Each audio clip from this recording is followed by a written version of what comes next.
Assalamualaikum warahmatullahi wabarakatuh. My name is Rifki Maulana from 12MS3. Today, I want to give my honest review about Indonesia's film with the title Gundala. Okay, it's hard to judge Gundala as a good film, but on the other side, this film is not bad either. The word that might be appropriate judge Gundala is ordinary. Yes, this film directed and written by Joko Anwar. There are several factors that earn this film that label, starting from the execution of the story, the logic of the story, the movement between scenes, the formation of characters, and the choreography. It still doesn't feel like it is steady. The narrative of the opening film of the Bumi Langit cinema universe itself is far different from the comic series Gundala Putra Petir. In the comics, Sancaka aka Gundala's childhood is never told, but in this film, there is. Joko Anwar wrote his story based on the notes of Harya Suraminata, or Hasmi, the creator of Gundala. Since childhood, Sancaka has been deprived. His father is a factory worker, while his mother doesn't work. Little Sancaka was orphaned when his father died during a demonstration of factory. Sancaka then lives on the streets and learns to live a thought life. No doubt, Sancaka grows up to be resilient and good at martial arts. It's just that Sancaka only thinks of himself. Unfortunately, the story was not executed in an interesting way.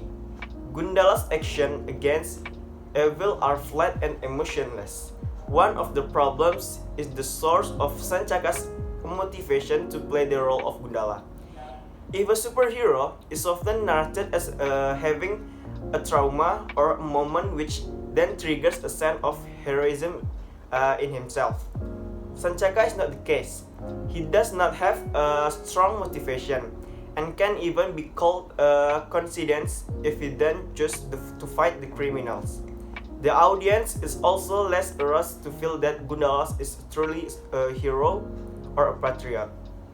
Another weakness is that some of the stories are plot holes in the 123-minute film. However, this seems to be intentional so that the Gundala story can develop into the next series in the Bumi Langit cinema universe. Next is the logic of the story that is not neat and mature. There are several scenes that raise the question of why this happened. One of them is when suddenly Gundala's contact is very easy to find by a person he has only met once. The character formation also feel a bit forced, especially the ranks of Pengkorsman. It seemed that Joko was too ambitious to form characters that just end. The factor that makes Gundala even more ordinary is the choreography. Many of the scuffling movements are stiff and feel artificial because the player moves the limbs slowly. Feels very memorized. It seems that Cecep Arif Rahman, who is in charge of the choreography, is not yet at the level of Iko Uwais or Yayan Ruhian, which are able to make the scene feel real. Okay guys, we already talked about the bad things of Gundala. Now we talk about the good things. One plus point is that the Gundala visual effect is quite good for Indonesian film. There are very few scenes that feel like a polish, even that it's still comfortable to look at and doesn't interfere with the eyes.